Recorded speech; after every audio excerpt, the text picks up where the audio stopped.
ស្វាគមន៍មកកាន់ Channel ឆ្នោតលាភសំណាងរបស់ Admin ថ្ងៃនេះ Admin មានលេខតម្រុយល្អៗរបស់ឆ្នោតយួនសម្រាប់ចែកជូនពុកម៉ែបងប្អូននៅថ្ងៃទី14 ខែ 11 ឆ្នាំ 2025 នេះ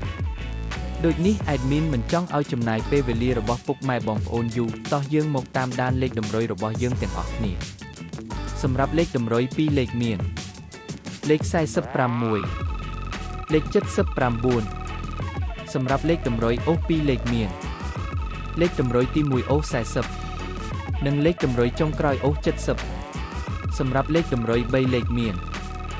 568គុណនិង197គុណសម្រាប់លេខតម្រុយថ្ងៃនេះ Admin សូមជូនពរឲ្យពុកម៉ែបងប្អូនជួបតែសំណាងល្អទាំងអស់គ្នាហេងមានលាភមានជ័យ